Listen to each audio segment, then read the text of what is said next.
یہ انسانوں کو انسانوں کی غلامی سے آزاد کرنے کے لیے وہ لاہ عمل اس کی مینیول بک وہ قرآن کی شکل میں آپ کے سامنے موجود ہے، اور پھر یہ بات کہیں گے کہ اس کو امپلیمنٹ اور ایگزیکیوٹ کرنے کے لیے اجتماعیت کرتے ظاہر ہے کہ ایک دو آدمی کی بس کی بات نہیں، تو اس اجتماعیت کی طرف صبح سے آپ اس پر آپ غور و فکر کر رہے ہیں، تو گویا کہ آپ اس گولڈن چین کا حصہ بننے جا رہے ہیں، پہلے سے ہیں اور زیادہ ہم مضبوطی کے ساتھ عزم کرتے ہیں کہ جہاں پہ نظام و عدل و اس کے قیام کی بات ہے۔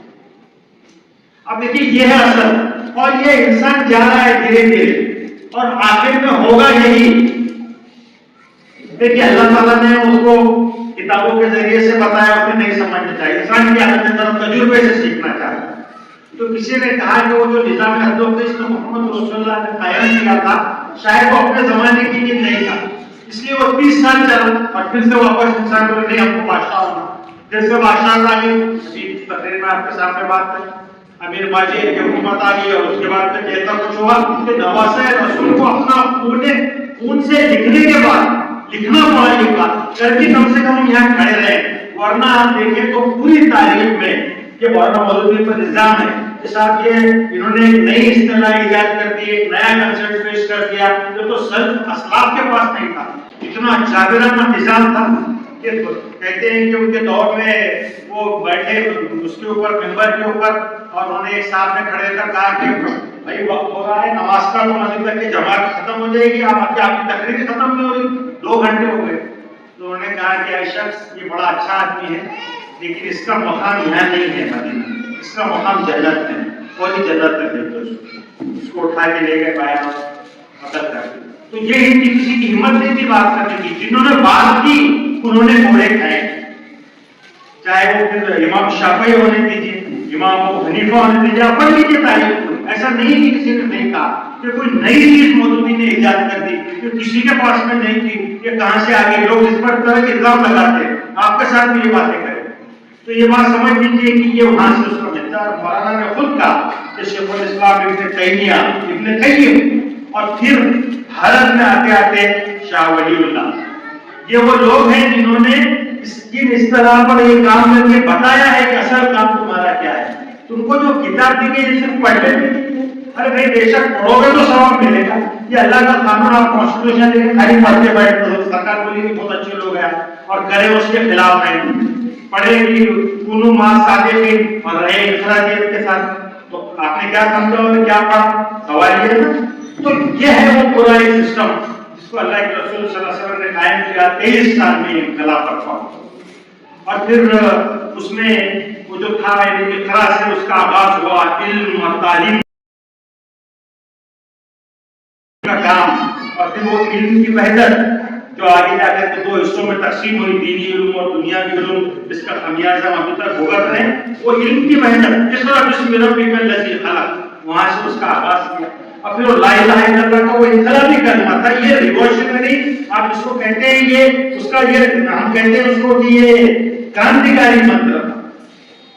یہ کلمہ تھا لا الہ الا اللہ، میں کسی کو نہیں مانتا، کسی کی عبادت میں بندگی نہیں ہوگی، کسی کی چاہیے نہیں، ایک اللہ کے سوا جتنے خدا ہیں سب کا انکار میں کرتا ہوں، یہ ہے وہ کنسپٹ۔ کوئی بادشاہ نہیں ہوگی، کسی کی جاگیر نہیں چلے گی، کسی پروہت کی پروہت بھی نہیں چلے گی، لاکھ مانو کو دوسرا نہیں چلے گے، کوئی پریسٹ اور کوئی پنڈت آ کر کے اپنا ڈکٹیٹ نہیں کر سکے گا، انسانوں کو دھارمک غلامی میں نہیں ڈال سکے گا، یہ ہے وہ پیغام۔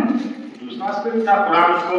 بتا بھی رہا تھا، وجاہدہم بہ جہادا کبیرا، جدوجہد اور سنگھرش کی بات بھی کر رہا تھا، اور پھر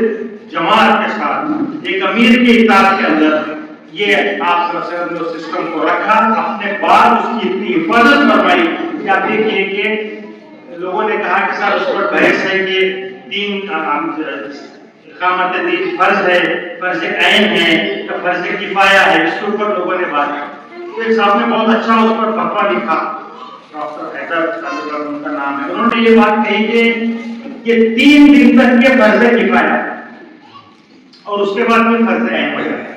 3 دن تک۔ اسی لیے آپ نے دیکھا کہ اللہ کے رسول صلی اللہ علیہ وسلم کا انتقال ہوا، اور جب یہ ہوا کہ صاحب اب امیر بننا ضروری ہے، امت بغیر امیر کے نہیں رہ سکتی، تو اتنا اہم کام تھا ان کی تصویر کا، اس کو چھوڑ کر وہ چل رہا تھا پہلے، لیکن اس سے زیادہ اہم بات یہ سمجھی گئی کہ حضرت ابوبکر رضی اللہ عنہ کو اس کا خلیفہ اور امیر نامزد کر دیا گیا۔ اجتماعیت کا شرازانہ بھی کرنے پائے، امیر موجود رہے، یہ کنسیپٹ تھا، اس کے بغیر تصور نہیں دین کا۔ لا اسلام الا بالجماعت، عمر کا مشہور قول ہے کہ تصور نہیں ہے اسلام کا جماعت میں بغیر سب۔ ہم سب سن رہے ہیں نماز، روزہ، زکات ہے، تو کنسیپٹ ہی نہیں ہے بغیر انفرادیت ہے کہاں۔ تو آپ دیکھیے یہ اہم چیز تھی۔ 30 سال تک یہ سسٹم جاری رہا، اس کے بعد بنو امیہ، بنو عباس، خلافت عثمانیہ، مختلف لوگ آتے گئے، اس کے وہ جو شاندار عمارت تھی اس کے کچھ پہلو رہنا شروع ہو گئے، لیکن بہرحال ایک قانونی سسٹم تھا جو باقی رہا، یہاں بھارت میں باقی رہا 1000 سال تک۔ یہاں کی اکبر بادشاہ صاحب آئے، ان کو بڑے بڑے مولوی لوگ تھے، بڑے حضرت مفتی، انہوں نے سمجھایا، مولوی فضل کے جیسے ڈپلیکیٹ لوگ، انہوں نے کہا کہ صاحب محمد صاحب کا دین تو 1000 سال کے لیے تھا، اب دین ختم ہو گیا، اب ضرورت نہیں ہے اس کی، اب ایک نیا دین ہم ایجاد کریں گے۔ انہوں نے نیا دین ایجاد کیا آئین اکبری کے نام سے۔ آپ جانتے ہیں اس کے خلاف اللہ تعالیٰ نے ایک شخص کو کھڑے کیا، کیا نام تھا؟ جی مجدد الفسانی، شیخ احمد سہرندی۔ گردن کی جھکی جس کی جہاں جیتی ہے وہ شیخ احمد سہرندی۔ انہوں نے کہا کہ آئین اکبری کا نہیں مانیں گے، یہ دین قیامت تک کے لیے کوئی نہیں ہوگا، کوئی جھوٹا نبی آئے گا، کوئی دعویٰ کرے گا، کوئی بادشاہ دعویٰ کرے گا، نہیں مانا جائے گا۔ کھڑے رہے اس کے خلاف۔ اور پھر یہ 1000 سال وہ جب ہو رہے تھے جب کی بات، اس کے بعد آپ دیکھیے کہ مختلف مجددین آتے رہے، لیکن 400 سال کے تک پہنچتے پہنچتے ذکر آیا، اس سے پہلے تاتاریوں کا حملہ اور اس کے بعد میں امت مسلمہ کے وہ جو ویلیوز تھے، وہ جو ایک سوچ تھی اس کے اندر کہیں نہ کہیں وہ کمی آنا شروع ہوئی۔ اللہ نے کہا نا کہ میں تجھ کو بتاتا ہوں تاریخ امم کیا ہے، شمشیر و سینہ اول، طاؤس اور رباب آتے ہیں۔ کوئی قوم ہوتی ہے تو شمشیر اور تلوار لے کر کے میدان میں آتی ہے، اور آخر میں کیا ہوتا ہے؟ اس کے ہاتھ میں کیا رہتا ہے؟ طبلہ اور سانحی۔ بڑے بڑے خان صاحب لوگ جو ادھر بڑے تلوار چلانے میں آپ نے دیکھا ہوگا ہمارے پاس بھارت کے اندر بجانے والے اور ناچ گانے والے اس طرح کے۔ تو یہ ہوا، یہ زوال مسلمانوں کا اس طرح سے شروع ہوا، عیاشیاں، نوابیت۔ آپ دیکھ رہے ہیں آج تک ہماری عادت جاری نہیں ہے، جب تک کہ ہمارے پاس آپ آئیے اورنگ آباد میں، حیدرآباد میں جائیے، 11 بجے دن نکلتا ہے، 12 بجے دکان کھولتے ہیں، آج بھی اسی کی کیفیت کے ساتھ سب ختم ہو گیا، لیکن وہ ابھی انداز بات۔ تو یہ جو زوال کی جو وجہ بنی، تو ادھر یہ مسلمانوں کا زوال ہو رہا تھا اور مسلمانوں میں دوسری چیزوں پر بحثیں ہو رہی تھی، اس وقت سائنس یعنی نشست ثانیہ ہو رہی تھی گروہ میں۔ یہ اہم بات ہے، میں جو آپ سے بتا رہا ہوں، آج جو ہم پرابلم فیس کر رہے ہیں دین اور دنیا کے دوری کا، اس کی وجہ یہ تھی وہاں پر انہوں نے چرچ کے خلاف بغاوت کہا گیا کہ صاحب سورج چپٹا ہے، اب اس کے اوپر بحث ہونا شروع ہوتی، تو کہ سائنس کو کہیں سورج گول ہے کہ زمین چپٹی ہے، مگر زمین گول نہیں ہے چپٹی ہے۔ اب بحث شروع ہوتی، ہم جو دلیل دیتے تھے ان کو زندہ جلا دیا جاتا، زہر پلایا جاتا، مارا جاتا۔ تو سائنس جو ترقی تھی یورپ کی، وہ ان کے مذہب سے بغاوت کے نتیجے میں، اس لیے وہ اس نتیجے پر پہنچے کہ انسان کو اگر ترقی کرنا ہے تو دھرم کا لبادہ اوڑھ کر یہ پھینک دینا پڑتا۔ یہ پرابلم ہوا ان کے ساتھ۔ تو جو انہوں نے ویلیوز دیے، ہر ویلیوز کے اندر آپ کو یہ چیز ریگولر ساری چیزیں مذہب بیزاری آپ کو نظر آتی ہے، سائنس کی وہ ترقی اور ساری چیز اس میں آپ کو نظر آتی ہے، اور پھر وہ طاقتور بنتے چلے گئے، اتنے طاقتور بنے کہ ساری امت مسلمہ کے اوپر ایک زمانہ آیا تو ان کا قبضہ ہو گیا۔ اب رہا سہا خلیفہ، یعنی آپ مسلمانوں کی الجماعت، اور اس الجماعت کا ایک امیر، وہ کیسی بھی حالت میں تو خلافت عثمانیہ میں زندہ تھا، پاورز نہیں تھے، جب مغل یہاں پہ بادشاہ تھے، لیکن تب بھی وہ مانتے تھے یہ ملک اللہ کا ہے، یہاں پر قانون اللہ کے نافذ ہوں گے، اور خلیفہ ہے ایک، اور اس خلیفہ کو امپلیمنٹ کرنے والا تھے، یہ حیثیت ان کے پاس کلیئر تھی۔ کبھی انہوں نے خود کو بادشاہ سمراج ایسا نہیں سمجھا عام طور پر لوگوں نے۔ اب وہ جو خلیفہ تھا جیسا پیسہ 1924 کے آتے آتے اس کا بھی خاتمہ، اور آپ جانتے ہیں اس کا خاتمہ کیسے کیا کہ انہی لوگوں کو لادینیت کا سبق پڑھایا گیا، وہی یورپ کے تعلیم حاصل کر کے آئے، اور وہاں ان کو ایسا سبق پڑھایا گیا کہ دین اور یہ سب پرائیویٹ معاملہ ہے، اپنے گھر میں نماز پڑھو، روزہ رکھو، اللہ اللہ کرو، یہ کیا لے کے بیٹھے تم اس کو یہاں لے کے آتے، اس کی کوئی اہمیت نہیں ہے۔ تو یہ سبق جب ان کو پڑھایا گیا تو انہی لوگوں نے خلافت کا خاتمہ کیا۔